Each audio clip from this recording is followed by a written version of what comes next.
Hello guys, welcome back to my channel. सब खैर आफियत से होंगे। आज आपको मैं बहुत ही ज़बरदस्त से लच्छादार पराठे मुख्तलिफ़ तरीक़ों से बनाना सिखाऊंगी और फिर उनको रमज़ानुल मुबारक की सहरी के लिए फ्रीज़ किस तरह से करेंगे। अब जो है हम लोग सबसे पहले आटे के गोल गोल पेड़े ले लेंगे और फिर उनको बहुत अच्छे से जो है पतला करेंगे थोड़ा सा साइडों से, और फिर बेलने की मदद से हम लोग इसको रोटी बना लेंगे। अब गाइस, ऑयल हो या घी हो, आप इसको चारों साइडों से ग्रीस कर लेंगे।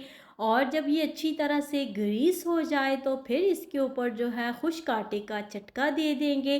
खुश्क आटे से हम लोगों को बेनिफिट ये होता है कि ऑयल की जो पराठे की लेयर्स होती हैं वो बहुत ही ज़बरदस्त सी खिलकर आती हैं।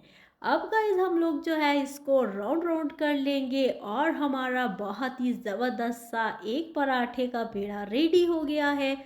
अब सेकंड के लिए भी वही प्रोसेस जो है आपने रिपीट करना है और ऑयल से ग्रीस करेंगे और खुश्क आटे का छटका देंगे और फिर बहुत ही अच्छे से जो है इसको अब हम लोग मिड से जो है वो कट करेंगे और इसको बिल्कुल समोसा की तरह बहुत अच्छा सा रोल कर लेंगे।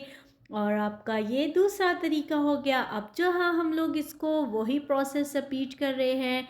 ऑयल से ग्रीस करेंगे, चारों साइडों से खुश्क आटा डालेंगे और फिर इसके बाद हम लोग इसको बहुत सारे कट लगा देंगे। गाइस, इसके लिए जो है वो मस्त नहीं है हाफ इंच का, फुल इंच का। आपकी रोटी जिस हिसाब से, हमारे यहाँ थोड़े बड़े पराठे पसंद किए जाते हैं इसलिए मैं थोड़े बड़े पेड़े ले रही हूँ।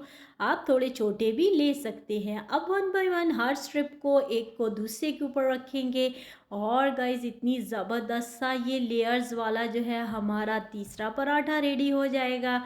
और जो है अब हमारा आगे फोर्थ आ जाएगा। उसके लिए जो है वो हम लोग उसी तरह से वही प्रोसेस रिपीट करेंगे। रोटी को पहले बेल लेंगे, फिर उसके ऊपर ऑयल, घी और फिर उसके ऊपर हम लोग खुश्क आटा लगाएंगे। अब गाइस हम लोग इसको चारों साइडों से जो है चार स्ट्रिप में कट कर लेंगे और फिर वन बाय वन जो है स्ट्रिप ऊपर नीचे रख के इसको राउंड शेप दे देंगे। अब हमारा ये पराठा भी बहुत ही ज़बरदस्त से रेडी हो गया है।